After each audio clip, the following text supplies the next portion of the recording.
जिसमें तन्यता होती है हम उसको धातु कहते हैं। जिसको पीटने पर आवाज आती है, जैसे लोहा है उसको पीटे को तो आवाज आएगा नहीं आएगा? आएगा ना। जिसको तान सकते हैं, उसको गर्म करके मतलब तान के लंबा बना सकते हैं, बना सकते हैं कि नहीं बना सकते हैं। जैसे लोहा है तो लोहे को गर्म करेंगे, गर्म करने देते हैं मसुआ, खुरपी इत्यादि क्या क्या बना सकते हैं ना। किससे? लोहा से। तो लोहा धातु है, समझ गए ना। और अधातु जिसमें ये सब गुण नहीं होता है, जो भंगुर होता है, भागने पर चकनाचूर रहता है, उसको अधातु कहते हैं। जिसमें तानने की क्षमता नहीं होता है, अधातु होता है। उपधातु वैसे पदार्थ जिसमें दोनों गुण पाया जाता है, वैसे पदार्थ जिसमें दोनों गुण पाए जाते हैं हम उसको कहते हैं उपधातु। तो उपधातु में क्या आ जाएगा? उपधातु जिसमें दोनों गुण आते हैं। धातु के भी गुण कुछ होते हैं, कुछ अधातु के भी गुण होते हैं। और क्लास में बैठते हैं तो बातों करते हैं। अरे पूछिए कि धातु किसे करते हैं? धातु किसे करते हैं? क्या मैं देख के बता रहा हूं? वो बोर्ड पर लिखा हूं। धातु वो पदार्थ होता है जिसको लंबा तान सकते हैं, तापमान बढ़ा करके, जिसमें पीटने पर आवाज आती है, जो आघात वर्देय होती है। आघात वर्देय का मतलब पीटने पर आवाज आना। जिसमें तन्यता होती है, जिसको तान सकते हैं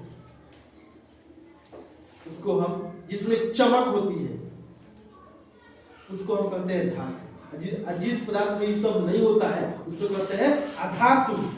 जिसमें दोनों होता है, अधातु के भी गुण होते हैं और धातु के भी गुण होते हैं, हम उसे कहते हैं उपधातु। तो यहाँ कुछ प्रश्न आप लोग घर से भी दिए याद करने के लिए कल और आज भी दे रहा हूं। 4 ही प्रश्न है। उस एक अधातु का नाम बताना है जिसमें ज्यादा चमक होती है।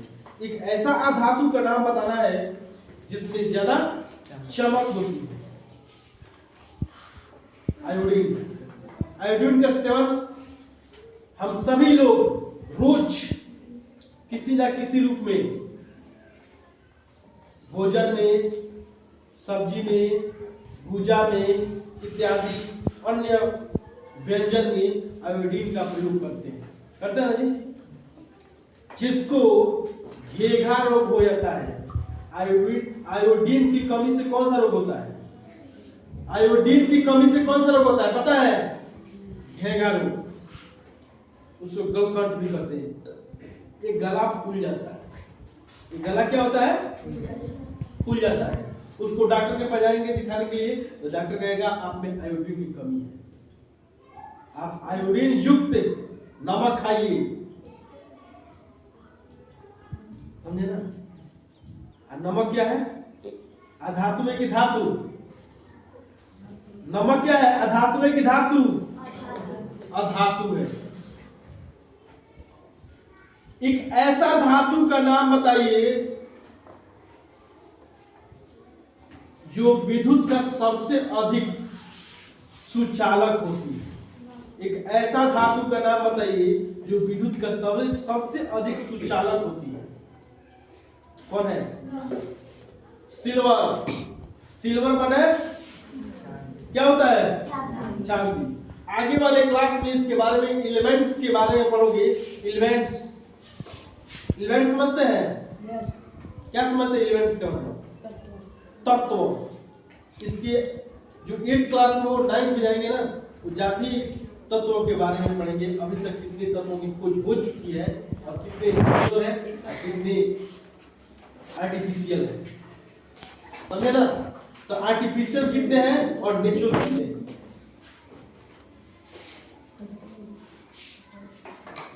98 तत्व है जो नेचुरल है और बाकी सब आर्टिफिशियल है।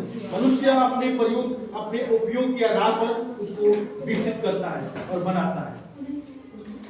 समझ गए? जो मनुष्य भगवान के द्वारा, जो प्राकृतिक के द्वारा जो बनाया गया है, हम उसको कहते हैं प्राकृतिक, नेचुरल। जो मनुष्य अपने फायदा के लिए बनाता है, हम उसको क्या बोलते हैं? आर्टिफिशियल, बनावटी। समझ गए? एलिमेंट्स जब उसमें पढ़ोगे तो इसमें आपको आएगा सोना, चांदी, carbon, nitrogen, hydrogen, oxygen, bromine, boron, helium, lithium इत्यादि, कार्बन डाइऑक्साइड, बहुत सारा है। ठीक है ना? तो इसके बारे में सबका संकेत पढ़ोगे। सोना का संकेत क्या होता है? सोना का संकेत। और चांदी का संकेत, चांदी Ag, चांदी का संकेत होता है Ag।